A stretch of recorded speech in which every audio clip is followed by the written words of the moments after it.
Pocharam Srinivas Reddy CM Revanth Reddy సమక్షంలో కాంగ్రెస్ లో చేరారు. గతంలో పోచారం బీఆర్ఎస్ అధినేత కేసీఆర్ నాయకత్వాన్ని అనునిత్యం కొనియాడేవారు. ప్రాణం ఉన్నంత వరకు మీరే తమ నాయకుడు అంటూ స్టేట్మెంట్లు కూడా ఇచ్చారు. ఇంత మంచి నాయకుణ్ణి ఎప్పుడూ చూడలేదంటూ భావోద్వేగానికి గురైన సందర్భాలు కూడా ఉన్నాయి. కానీ ఇప్పుడు సడన్ గా పోచారం శ్రీనివాస్ రెడ్డి టోన్ మారింది. కేసీఆర్ లీడర్షిప్ ను పక్కన పెట్టి రేవంత్ రెడ్డి నాయకత్వానికి జై కొట్టారు. రేవంత్ రెడ్డి నాయకత్వాన్ని బలపరుస్తూ కాంగ్రెస్ లోకి చేరిపోయారు. రాష్ట్రాన్ని 20 ఏళ్లు పాలించే సత్తా రేవంత్ కే ఉందంటూ ప్రకటించారు. జన్మలు మరవలేం సార్, ప్రాణం ఉన్నంత వరకు మీరే మాకు నాయకుడు సార్, ఇంకొకరు లేరు సార్.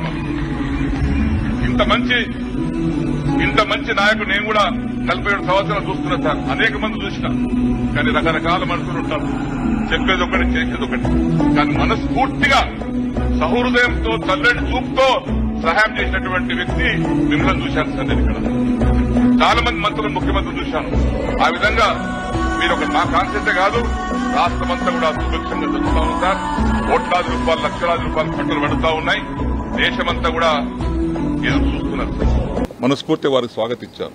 వారు చేస్తున్నటువంటి కార్యక్రమాలు రైతు పక్షపాతిగా, రైతు సంక్షేమం కోసం, రాష్ట్రంలో ఉన్నటువంటి సాగునీటి ప్రాజెక్టుల ప్రగతి కోసం వారు తీసుకున్న నిర్ణయాలన్నీ కూడా ఆమోదయోగ్యమైనటువంటి నిర్ణయాలు ఉన్నాయి. కాబట్టి రాజకీయంగా నేను ఆశించేది ఏం లేదు. నేను ఆశించేది రైతు సంక్షేమం.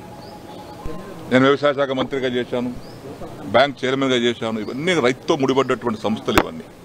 కాబట్టి రాష్ట్ర ప్రగతిలో వారు చేసేటువంటి అభివృద్ధికి, వారు సంకల్పించినటువంటి కార్యక్రమాలకు చేదోడు వాదోడుగా ఉండి రాష్ట్ర ప్రగతి కోసం, రైతు ప్రగతి కోసం అందరం కలిసికట్టుగా సమిష్టిగా కృషి చేస్తాం.